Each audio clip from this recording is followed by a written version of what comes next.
यहाँ कुरा के भयो भने नि अब हामी चाहिँ सबै फन्डामेन्टल भएका कम्पनीमा लगानी गर्नुपर्छ, त्यसैमा फाइदा आउँछ भनेर सिकाउने। अब गत बुल नै हेर्ने हो भने 2200 इन्डेक्स हुँदा एभरेस्ट किन्ने मान्छे 3200 इन्डेक्स हुँदा पनि साउ निस्केन क्या। 2200 इन्डेक्स हुँदा हाइड्रो किन्ने मान्छेले डबल तेवर पैसा बनायो। हामीले त पैसा बनाउने हो नि सर यो मार्केटमा। पैसा बनाउँदा मैले के भने बाबा, पैसा बनाउनु। अब मार्केटमा सबैले पैसा कमाउनु, कसैले बनाउँदा कसैले गुमाउँछ नि त। अब तपाईले कमाउँदाखेरि अर्कोले गुमाइरहेको हुन्छ अनि हामीले गुमायौँ भन्छन् मान्छे होइन। अब विन सिचुएसन भनेको कम्पनीले कमाएर दियो भने विन सिचुएसन हुन्छ, कम्पनीले कमाएर दियो भने वा सेयर राख्ने मान्छेलाई। अब त्यस्तो बजार बढेन। अब त मैले कतिपल्ट उदाहरण दिएको छ, ती उदाहरण किन भनिराख्नु। त्यस्तो हुन्छ बजारमा। यो सेयर बजार हो नि त, यो फाल्टै वस्तुगत र एउटा विभागीय विषय हो। यो बजारमा यस्तो हुन सक्छ है। संसारभरि भएको घटनाले नेपालमा पनि भयो, कर्निङ भयो, इनसाइडर इन्फर्मेसन भयो, सर्कुलर ट्रेड भयो होइन। ब्रोकरहरूका कमिसन उनीहरूलाई छुट भयो, ब्रोकरहरूले पैसा उनीहरूलाई त्यसै हालिदिए। 5 दिन 7 दिनको लागि ब्रोकरले छोडिदिए, उसको कमिसनको लागि काम गरिदिए। अब के भन्ने, अब यो त अब ब्रोकरले कसैलाई कमिसन छुट गर्छ भने मलाई गर्दैन, अब तपाईँलाई गर्दैन। तर अर्बको कारोबार गर्छ 1 वर्ष भने उसले 1 अर्बको 80 लाख रुपियाँ ट्याक्स तिरेको रहेछ भने 40 लाख ट्याक्स छुट गर्न सक्छ। तर हामीलाई त 1 रुपियाँ गर्दैन। हेर्नुहोस्, अर्बको कारोबार गर्ने हुन्छ कोही। अब त्यो कुरो अन्तै गयो जस्तो छ। कुरो अन्त होइन, यस्तो हुन सक्छ। तपाईले अर्कोले अब के गरौँ बाबा, फन्डामेन्टल स्टकमा नयाँ मान्छेले किनेन त मैले के गर्ने भन्नु त। राम्रो कम्पनी किनेन त अब मैले के गर्ने। अब उनीहरूले नराम्रो भन्दैन, लिस्टेड भएको कम्पनी किने, सकभर गुदी कम भएको किने। अब गुदी कमजोर भन्दा गुदी बलियो भएको किन्ने हो। बलियो भएको कुनै के अरे 70 सालको काठ पात छैन, तर ठिङ्रङ्ग चैत वैशाखको हावा हुँदाले पनि ठिङ्रिङ उभिन सक्छ भन्ने हिसाबले यस्तो आर्थिकको हिसाबमा पनि आर्थिक तनाव ब्याङ्कको ब्याज नहुँदा पनि कुनै फन्डामेन्टल स्टक त साँच्चैको दरो भएर रहेको छैन। आज 2700 को नेप्से हुँदाखेरि त्यो कम्पनीको प्राइस हेर्नु र आज 1900 हेर्नु उस्तै छ कि छैन। कम्तीमा त्यो कुरा त बुझ्नु पर्यो नि, एउटा कम्पनीको नाम नभने पनि तापनि होइन। यति त रहेछ नि त, फन्डामेन्टल स्टक रहेछ नि त। एक दोस्रो कुरो, नेपालमा लाटो छौँ भन्ने कुरा प्रमाणित छ। किन प्रमाणित छ? अब कोहीले सर्कुलर ट्रेड गरेर कुनै कम्पनी माथि पुऱ्याइदिएका थिए, 5% डाउन गर्दाखेरि हुर्र सर्वसाधारण किन्न आइदिए, म छक्कै परे।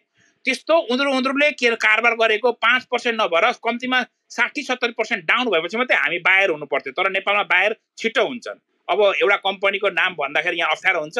अब मेरै छिमेकले पनि किनेको थियो, आज त मलाई धन्यवाद दिन्छ। हेर्नुहोस् त, कम्पनीको नाम राख्नु न सर, कम्पनीको नाम राख्न किन गरिरहेको?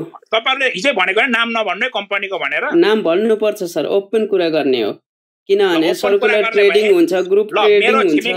मेरो छिमेकी भाइले 2000 किता 2100 मा चन्द्रगिरी किन्यो। अनि किन किनेको भाइ यत्रो 2000 किता 2100 मा भनेको दाइ अस्ति 2800 पुगेको कम्पनी हो, फेरि 3500 पुग्छ भनेर भन्यो, यो सामाजिक सञ्जालमा भन्यो। मैले भने भाइ यो कम्पनीको गुदी कमजोर छ, यो 2100 रुपैयाँ पैसाले यो किन्यो भने चाहिँ फाइदा हुन्छ भने 2000 आएपछि हात जोडे भाइ बेचिदेऊ भाइ, यो 2 लाख रुपैयाँ घाटा भयो। यसको तल पनि आउन सक्छ, माथि टेक्ने ठाउँ र सम्म ठाउँ हाँगो आउँछ। हुन 50% आयो, अर्को कम्पनीमा उसले पैसा हाल्यो, त्यो पनि घाटा भयो। त्यहाँ 50% अहिलेसम्म राख्यो भने लस हुन्थ्यो, तर अर्को कम्पनीमा लस उसको 4% मात्रै भएको छ अहिले। भनेपछि ऊ कति खुसी छ। दाइ तपाईँलाई भेटेर जे यति गरेर भन्यो भनेर। अब चन्द्रगिरीको नाम हाल्दाखेरि अम्बिका दाइ रिसाउँछ नि त, मेरा कम्पनीको नाम यहाँ क्लब हाउसमा हाले, यो भोलि सामाजिक सञ्जालमा जान्छ होइन। मैले उसलाई बचाउन पो भनेको त, म भए किन्दिनँ भने म किन्न सक्दिनँ। 2100 मा चन्द्रगिरी आई किन किन्न सक्दिनँ? मलाई डिभिडेन्ड दिने ठाउँ देख्दिनँ। 100 रुपैयाँको कम्पनी हो, अहिले 72 देखि 75 मात्रै त्यसको उ छ। त्यसको कमाएर अझै 2 वर्षले आफ्नो चुक्ता पुँजी भनेको नेटवर्थ पुर्याउनु पर्छ।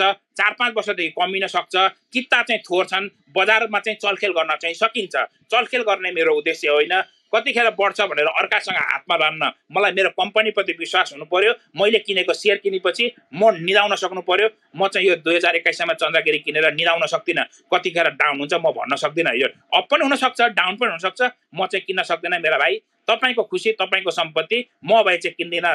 भाइलाई दाजुलाई गुरु मान्ने भए किन्नु भने यतिमा ऊ फाइदा भयो। बीचमा के भन्नु भयो भने एउटा पढाउँदा अप्पर तामाकोसी भनेको यस्तो कम्पनी हो भनेर न्यू खोज्यो। अब 900 थियो त्यसै बेला, 2 जना कम्पनीको भाउ बराबर थियो। 900 एनआइसी र अप्पर। एनआइसी त 880 तिर थियो, अप्पर चाहिँ 901 तिर थियो। अप्पर चाहिँ दाइ 1500 पुग्छ भन्नु, अब पढाउँदा पढाउँदै 70 माझमा ऊ झगडा गर्छ हैन। मैले अप्परको ठाउँमा एनआईसी किन्नु बरु भने मैले हैन, तपाईले बरु सेयर नकिन्नु, अहिले अप्पर नकिन्नु, यो 1200 भनेको स्क्याम हो, कसैले हल्ला गर्ने हो भने उसले मानेन। आज त ऊ 500 मा छ होला, मैले भनेको माने भए पनि घट त घट्थ्यो, 800 मा हुन्थ्यो, घटाइ थोर हुन्छ नि त कम्तीमा पनि हैन। अब मुनाफा हिजो अस्ति विभिन्न नीतिले पो दिएन त, एनआईसीले एउटा बिचमा एउटा नीति बनाइदियो त मैले के गर्नु, बैंकरले नीति बनाइदियो भने मलाई केले न्याक्छ भनेर मैले 5 वटा कुरा पढाउँछु। मैले पढाएको कुरा कहाँ कन्डिसन एप्लाई हुन्छ, यहाँ कन्डिसन मेरो कुरा कहाँ लागु हुँदैन, पोलिसीले सक्यो भने लागु हुँदैन।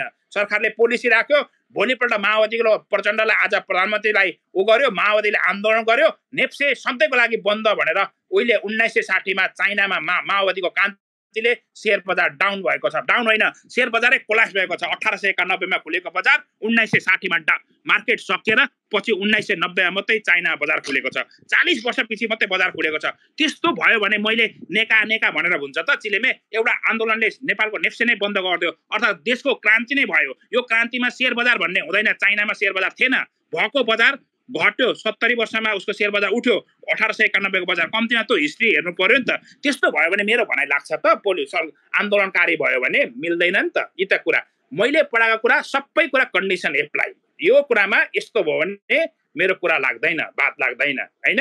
अब अहिले पनि अप्पर तामाकोसीको 5000 रुपैयाँ भाउ पुग्न सक्छ, कतिखेर 80 अर्ब उसको ऋण छ, त्यो 80 अर्ब ऋण चाहिँ सरकारले तिर्दिन्छु भन्नु भने त्यो अप्पर तामाकोसी 500 मा होइन 5000 मा किने पनि हुन्छ। फेरि बुझ्नु भएन, 80 अर्ब चाहिँ तिर्दिन्छु सरकारले भन्यो भने। अब मलाई के थाहा सरकारले तिर्दिन्छु भन्यो भने, अमेरिकाको एमसीसी लाइसेन्स गर्दा ल 80 अर्ब चाहिँ म अप्पर तामाकोसीको तिर्दिन्छु भन्यो भने त म केही भन्न सक्दिनँ। अब मैले तपाईहरु मध्ये कोही प्लेयर रहेछ, तपाई मध्ये 1 अर्ब भएको 1 अर्बले त सक्नुहुन्न, लगभग 50 अर्ब तपाईसँग सम्पत्ति रहेछ भने त भोलिदेखि अप्पर कुदाइ सक्नुहुन्छ तपाईहरुले बढाउन। ए बाबा किने गर्नुहुन्छ भने के गर्नु।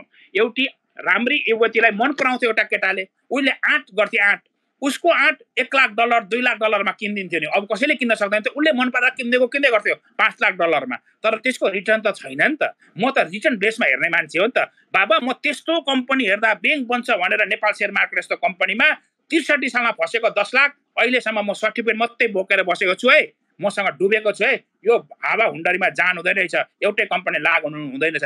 आफूले गरेका सबै गल्ती तपाईलाई यहाँ गल्ती गरे भनेर सबै सिकाएको छु।